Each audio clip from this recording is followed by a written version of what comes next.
कामरे लगी थाउ आपण को कामरे लगी थांती किंतु अल्टीमेटली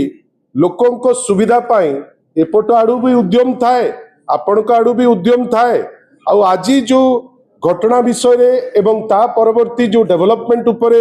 आपण को सांगरे चर्चा करिबा पाई एठी बसिचे मु आगो आपण समस्त को बहुत बहुत धन्यवाद ज्ञापन करिबी। बंधुगण आपण को पाखरे खाली एतिकी कहि रखिया को चाहूं जे डबल इंजिन गवर्नमेंट काम कम एवं रंग परिवर्तन ना परिवर्तन रे अनेक समय रे तार थ्रस्टी जारी रखे।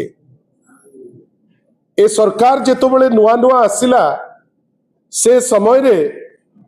आग रेवेन्सा विश्वविद्यालय रो ना को परिवर्तन करी आउ गोटे नुआ ना कौन होबा कथा ताकू नैकरी गोटे चर्चा आरंभ कले। मु चाहिए रेवेन्सा विश्वविद्यालय रो गोटे फोटोग्राफ से माने देखांतु।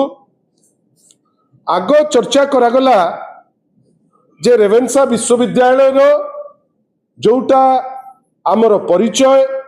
जे पढ़ी थाउ जे न पढ़ी थाउ ओडिशार जेकोसी कोणर भी थाउ विभिन्न समय रे ओडिशा रे अनेक जिनिस जहाकू नैकरी आमे गर्व करू गोटे गर्वर आ गौरवर विषय होउची रेवेन्सा विश्वविद्यालय। हठात किनी जेतबेले निष्पत्ति नियागला जे नाटी परिवर्तन हबो व्यक्तिगत भावे मु जने पुरातन छात्र हिसाब रे एवं मो परी अनेक छात्र छात्री अभिभावक अनेक लोक जो माने चिंतक समस्तंकर ताकू नैकरी गोटे ऑब्जेक्शन रहिला एवं आमे ताकू नैकरी राजरास्ता को मध्य आसिलु। रेवेन्सा विश्वविद्यालय रो एई जो राजरास्ता को आसिया क्रम रे आमे देखिलु जे आमे गोटे मसाल रैली कलु। मु चाहिबी गोटे मसाल रैली आपण देखंतु गोटे अत्यंत डिसेंट वे रे आमे आम प्रोटेस्ट को जारी करी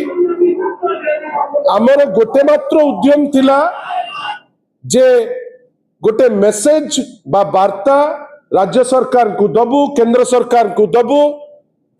जे आपण खाली ना परिवर्तन करदेले हबो नाही। विशेष करी रेवेन्सा को नैकरी जो ऐतिह्य ताकू जदि आपण न जानिकरी नाटी बदलैबा पाई उद्यम करुचंती बा चिंता करुचंती ता ग्रहणीय नुहे।